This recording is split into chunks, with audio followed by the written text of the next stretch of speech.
हे भगवान, आपने तो स्पष्ट कह दिया कि जिसका मन वश में नहीं, जिसकी इंद्रियां वश में नहीं, उसके लिए योग प्राप्त होना कठिन, अर्थात भगवत प्राप्ति होना कठिन है।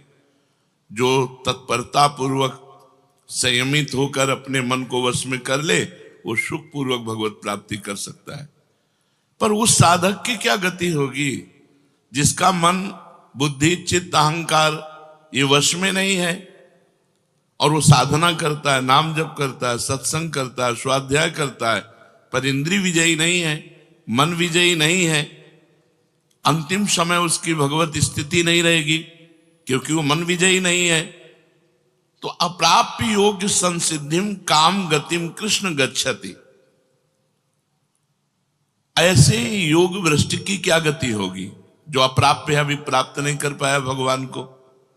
विषयाशक्ति है, असावधानी है, अंतकाल में मन परमात्मा में नहीं लगा, विचलित हो गया, साधन से हट गया, परमात्मा की प्राप्ति नहीं हुई।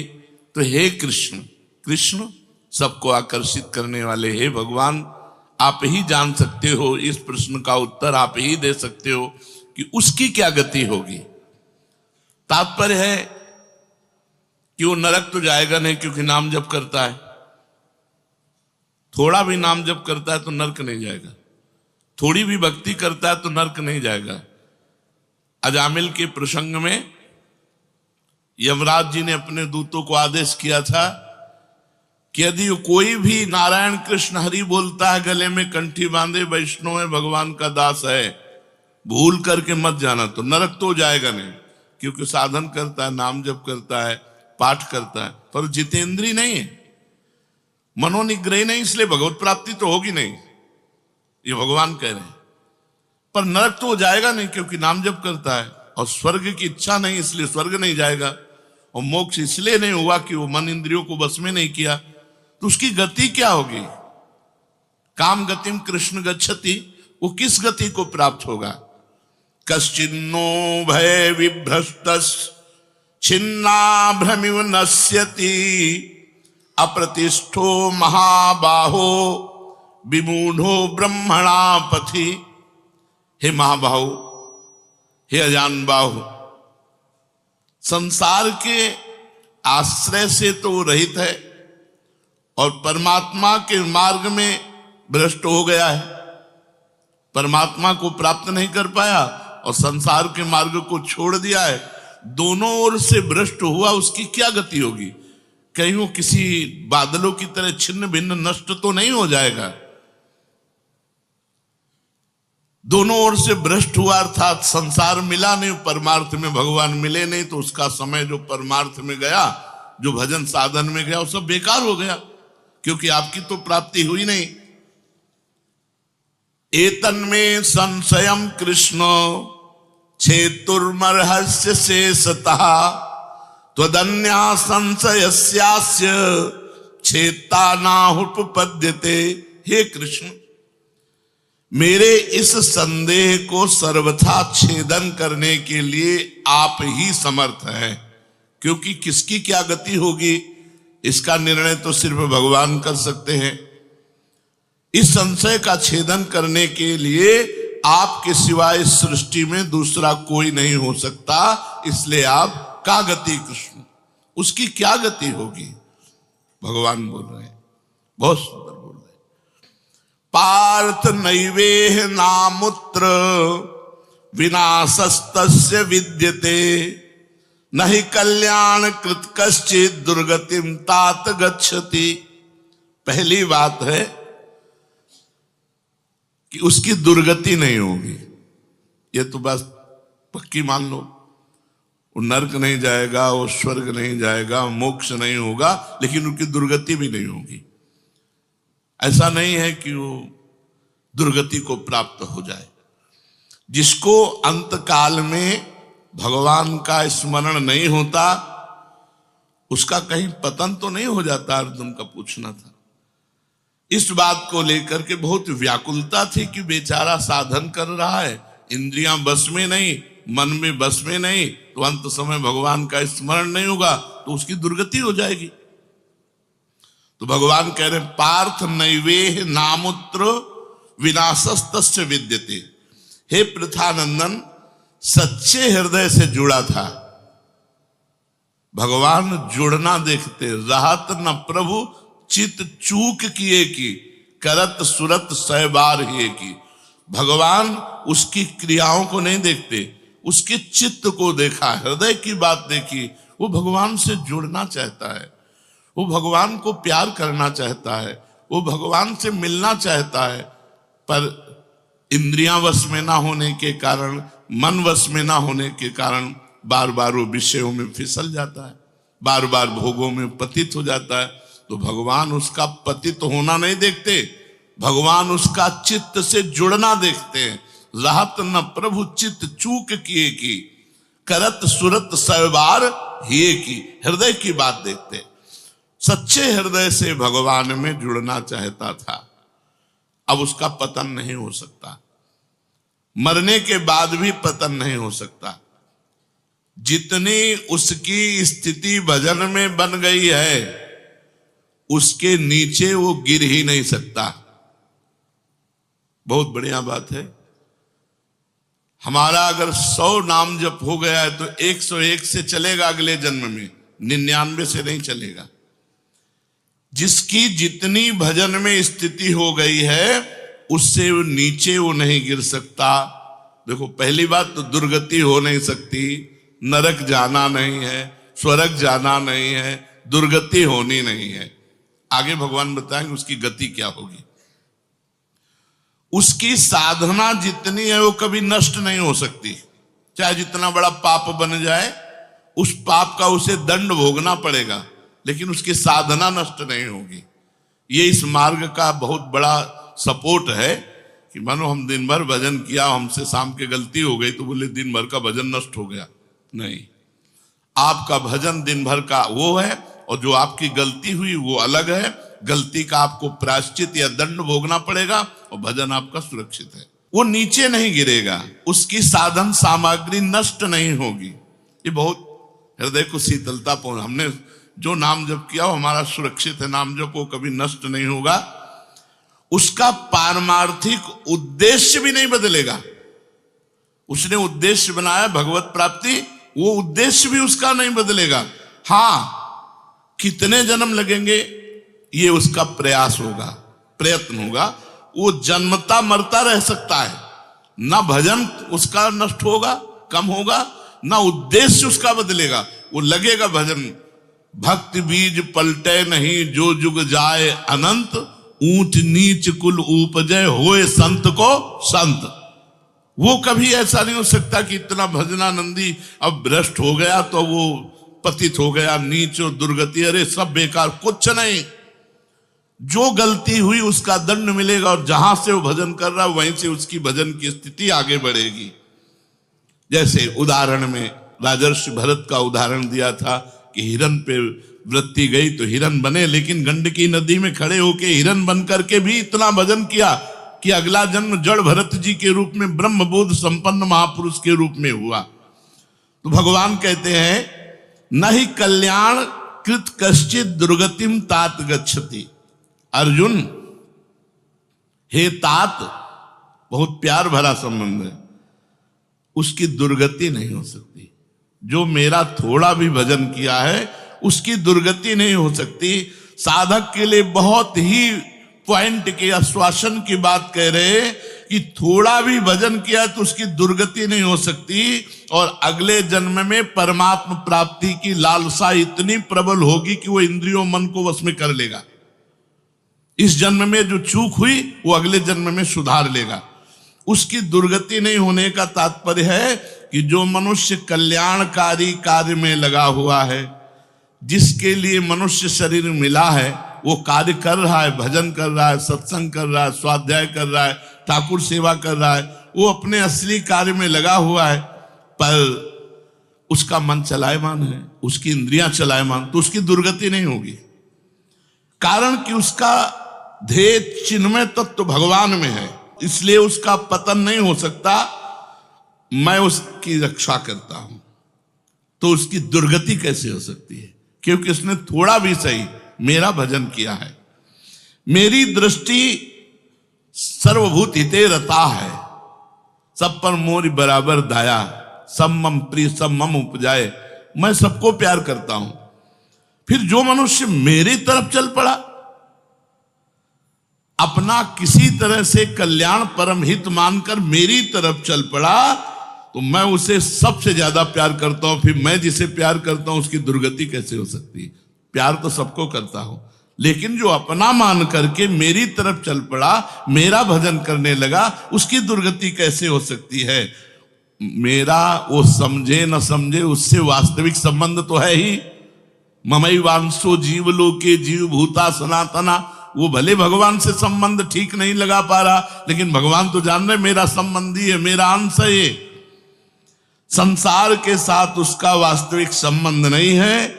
उसने मेरे साथ इस वास्तविक संबंध को, असली लक्ष्य को उसने स्वीकार किया कि अब इस जन्म में भगवान को प्राप्त करना चाहता हूं, तो चाहे जितना बड़ा गलती पड़ गई हो, अपराध पड़ गया हो, उससे दुर्गति उसकी नहीं हो सकती।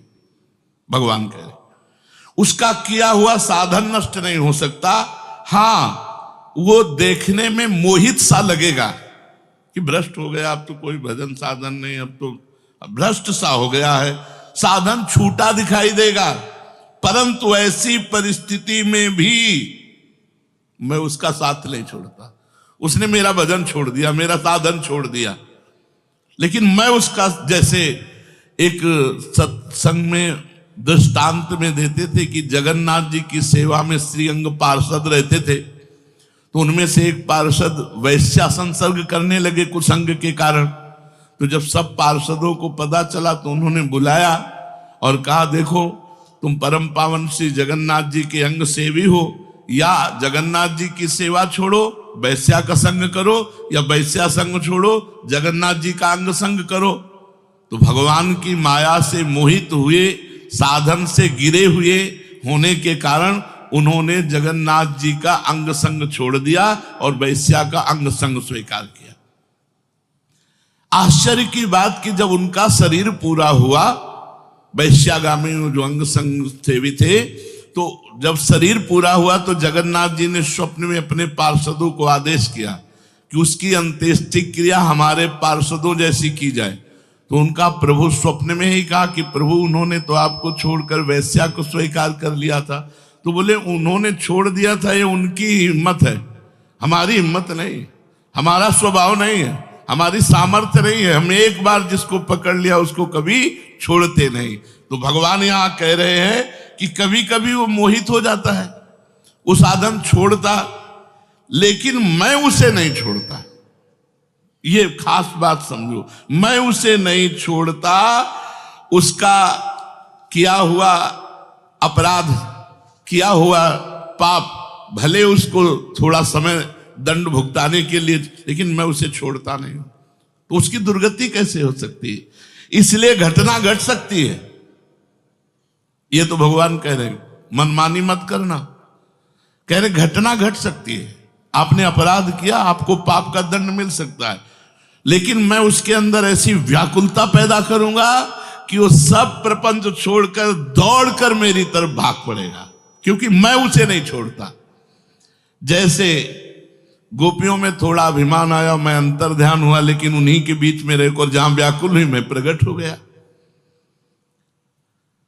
तो भगवान कह रहे हैं कि एक बार जिसके भीतर थोड़ी भी साधना चल पड़ी, थोड़े भी संस्कार भक्ति के पड़ गए, नाम जप करना, वाणी पाठ करना, थोड़ा भी भगवत्कार, कर्म चैव तदर्थीयम सदित्येवाभिधीयते, तो उसका कभी पतन नहीं हो सकता जो संस्कार पड़ गया भक्ति का, क्योंकि सत वस्तु का कभी अभाव नहीं होता। तो फिर प्रभु गति क्या होती है उसकी? तो भगवान कह रहे प्राप्य पुण्य कृताम लोका नुषित्वा शाश्वती समाह शुचीनाम श्रीमताम गेहे योग भ्रष्टो भी जायते। आहा, प्राप्य पुण्य कृताम लोकान, उसने गंगा स्नान किया है, उसने नाम जप किया है, उसने वाणी पाठ किया है, उसने ठाकुर सेवा की, तो कोई साधारण है? बहुत बड़ा धनी है, भले लोक भ्रष्ट हो गया है, भले इंद्रियां उसके कब्जे में नहीं, भले मन उसके कब्जे में नहीं, लेकिन साधारण जीव नहीं है। वो भगवान का जन है, उसने नाम जप किया है, वाणी पाठ किया है, ठाकुर सेवा की, धामवास किया, तीर्थ अवगान किया, प्राप्य पुण्य कृताम लोकान। जो बड़े बड़े याज्ञिकों को, कि बोले इतने यज्ञ किए, अश्वमेध यज्ञ की, जो बड़े बड़े याज्ञिकों को जो सांगोपांग करते हैं, उन लोगों को स्वर्ग आदि लोकों पर अधिकार होता है।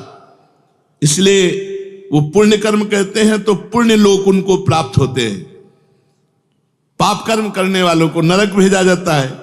परंतु साधक पुण्य कर्म थोड़े किए, भजन किए, तो जैसे किसी रास्ते में चल के उसकी वीआईपी व्यवस्था की जाए, ऐसी व्यवस्था उसकी होती है स्वर्ग में। जितने दिन उसको अगला जन्म नहीं मिलेगा, उतने दिन भारी व्यवस्था स्वर्ग में उसकी होगी। पुण्यवताम लोके, जो बड़े बड़े पुण्य आत्मा पुरुष प्राप्त करते हैं, इतनी अमुक यज्ञ की, अश्वमेध यज्ञ की सांगोपांग, उनको उसकी वीआईपी व्यवस्था होगी। प्राप्य पुण्य कृताम लोका नुषित्वा शाश्वती समाहा। उसको शुभ कर्म का परिश्रम, बड़े बड़े परिश्रम करके जो स्वर्ग आदि के भोग प्राप्त करते हैं, उसे न प्रार्थना करनी पड़ी है, न शुभ कर्म करना पड़ा है, न यज्ञ आदि कर्मों का सांगोपांग अनुष्ठान करना पड़ा है, उसकी ना स्वर्ग की चाह है, तो उसकी व्यवस्था होगी। शरीर छूटते ही दिव्य लोक में जाकर के दिव्य भोगों की व्यवस्था, क्योंकि मन चंचल था ना, इंद्रियां चंचल थी ना, मृत्यु लोक के भोगों में ले भोग, स्वर्ग के भोग, सुंदर सुंदर जितने भोग हैं उन सब की बाहुल्यता। वहां भोगों की जो वासना बनी थी उसके अनुसार भोग, मान लो स्त्री की तो एक से एक अप्सरा, दुनिया का सब वैभव स्वर्ग में विराजमान है, त्रिभुवन में खूब भोगने के लिए सब एकत्रित कर दिया। क्योंकि भजनानंदी कोई साधारण थोड़ी है, उसकी वीआईपी व्यवस्था हुई। अब अंत समय से साधन में विचलित मना हो जाने के कारण जो बड़े बड़े परिश्रमों से, पुण्यों से प्राप्त होता है, वो ऐसे स्वाभाविक रूप से रास्ते में प्राप्त हो रहा है। ये उसकी गति नहीं है, ये अयाचिक वृत्ति से उसकी वीआईपी व्यवस्था है कि अब ले जा रहे हैं तो रास्ते में ऐसे थोड़ी कि कोड़ा मारते, पानी भी नहीं पिया रहे, धूप में ले जा, नहीं, सीधे उसको आनंद पूर्वक स्वर्ग आदि लोकों की दिव्य भोग वृत्तियां, जिन भोगों के लिए वो विचलित रहा है मनुष्य साधना करते समय, वो सारे भोग उसको वहां प्राप्त होंगे। वहां रहने पर इतना भोग दिलाया जाता है कि उसकी अरुचि हो जाती है स्वर्ग के भोगों से। तो मर्तलोक में आके दोबारा फंसेगा क्या? स्वर्ग के भोगों से अरुचि हो जाती है, जहां आसक्ति रही है वो भोग ही भोग उसको व्यवस्था कर दी जाती है, वो घृणा हो जाती है उसको स्वर्ग में ही भोगों से, इतनी वीआईपी व्यवस्था। क्योंकि अंदर से तो भजन था, उद्देश्य भगवान की प्राप्ति का था, तो स्वर्ग आदि के भोग भोगने पर उसे घृणा हो जाती है। वो अपनी वासना जो अंदर थी, जिनके कारण इंद्रियों मन को जीत नहीं पाया, वो देख लेता है, अरे अब ये तो मर्त्य लोक के भोग है, स्वर्ग के भोग, उसको वहां उसके अंदर घृणा हो जाती है। उसित्वा शाश्वती क्षमा, फिर उसे और ऊंचे लोकों में, अगर समय है अभी, तप लोक, जन लोक, महालोक, ब्रह्म लोक, ऐसे महान लोकों में उसे ऊंचे के लोकों में भेजा जाता है। और वहां भी इसलिए भेजा जाता है कि यहां के स्वर्ग के भोगों से रुचि, अब यहां के ब्रह्म लोक के भोग देख ले। भजन का फल है ब्रह्मादिक के भोग सब विषम लागत ताई, नारायण ब्रज चंद की लगन लगी है जाई। जब ठाकुर जी से मिलने की चाह लग जाती तो यहीं इसी शरीर में ब्रह्मादिक के भोगों से भी वैराग्य हो जाता है। भोग भोगने के उद्देश्य से नहीं, क्योंकि जो भोग भोगने के उद्देश्य से जाते हैं उनके पुण्य क्षीण होने पर फिर वो लौटकर मृत्यु लोक में आते हैं, इसलिए वो सीमित वर्षों तक स्वर्ग लोक आदि में रहते हैं। परंतु जिसका उद्देश्य भोग नहीं भजन था और योग भ्रष्ट हो गया है सूक्ष्म वासना के कारण, तो स्वर्ग आदि लोकों में जाएगा, उसका भजन नहीं छीण होगा। जैसे पुण्य आत्मा स्वर्ग गया, भोग भोगा, तो उसका पुण्य छीण होगा, लेकिन इसका नहीं, इसका तो स्टॉक है, ये तो भागवतिक व्यवस्था है उसकी, ये ब्याज की व्यवस्था है। मूल तो ऐसे ही साधन संपत्ति है, देख लो, कोई घाटे का सौदा नहीं, वीआईपी व्यवस्था होगी मरने के भी बाद। अगर चूक हो गई तो, और चूक ना हुई तो सीधे निकुंज चलना है। वैसे यहां चूक हो जाए तो भी निकुंज जाना है, क्योंकि वृंदावन धाम है ना। अगर यहां शरीर छूटेगा तो यहां स्वर्ग थोड़ी ले जाएंगे, देवताओं का प्रवेश है नहीं, यहां तो वृंदा सखी सहचरियों का है। वो बहुत वर्षों तक उसके भोग सुविधा की सीमा नहीं रहती, ऐसी व्यवस्था होती है। अच्छा, जो भोग भोगने के उद्देश्य से ऊंचे लोकों में जाते हैं उनको फिर पतित होना पड़ता है, लेकिन ये योग भ्रष्ट जब ऊंचे लोकों में जाता है तो पतित नहीं होता, उसकी साधन संपत्ति प्रकाशित रहती है ज्यों की त्यों, और उसका सत्भाव जागृत रहता है। सब मिथ्या है, भगवान मिथ्या करवाते करवाते ब्रह्मलोक तक के भोगों का मिथ्या। अब उन सुख भोगों को भोगने के बाद शुचि नाम श्रीमताम गेहे योग भ्रष्टो भी जाते। अब यहां जब प्रकट हुआ, कब उसका जन्म होगा? कोई सीमा रखी जाती है? अरुचि सीमा रखी जाती है। जब तक उसे भोगों में अरुचि नहीं होगी तब तक ऊपर के लोगों को भोगों में उसे रखा जाएगा। नरक वरक तो जाने की बात नहीं, वीआईपी भोग। जब अरुचि हो गई, अरुचि होगी ही, क्योंकि वो भगवान का भजन करता रहा है। वो ऐसा नहीं कि अब विश्राम मान ले कि अब अप्सरा मिल गई, विमान मिल गया, स्वर्ग मिल गया, अब यही नहीं।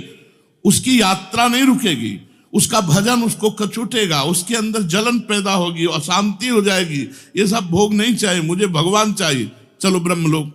वहां भी ये नहीं चाहिए। तो अब शुचि नाम श्रीमताम गेहे योग भ्रष्टो भी जायते।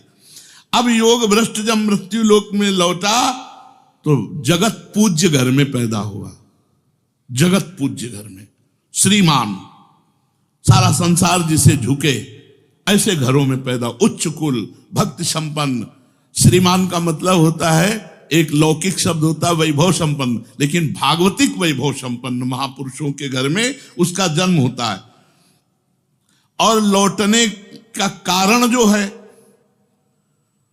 उस कारण को भगवान जानते हैं, उसकी बहुतायत कर देते हैं।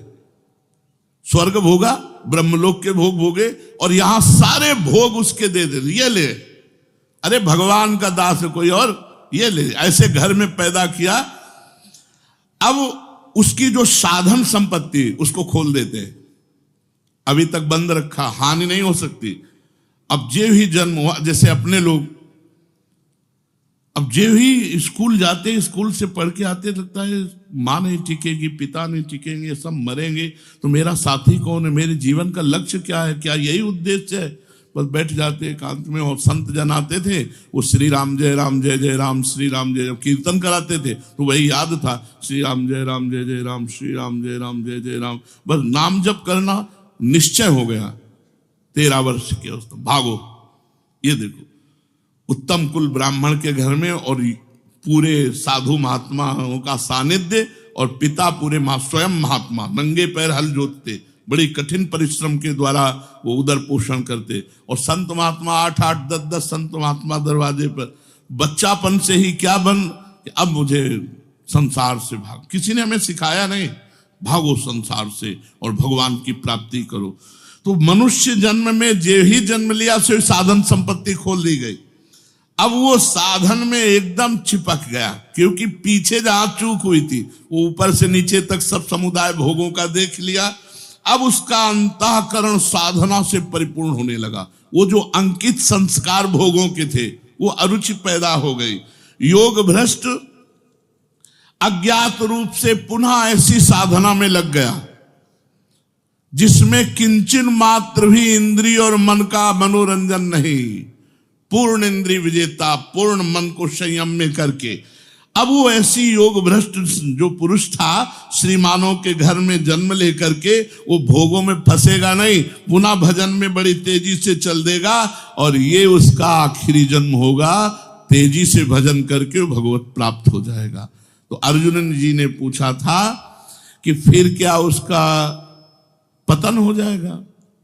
जो भगवान का भजन करता, भगवत प्राप्ति नहीं कर पाया, मन वश में नहीं हुआ, इंद्रिया वश में नहीं हुई, तो भगवान ने उत्तर दिया, वो ऊंचे के लोकों में जाकर खूब सुख भोग, जिन भोगों के लिए लालायित रहा था वो सब भोग मिलेंगे, और अंत में श्रीमान के घर में, कुलवानों के घर में जन्म लेकर भक्ति का ऐसा वातावरण मिलेगा कि जन्म से ही भगवान के भजन में लगकर वो इस जन्म में भगवान को प्राप्त कर लेगा। शेष चर्चा आगे। श्री राधा वल्लभ लाल की।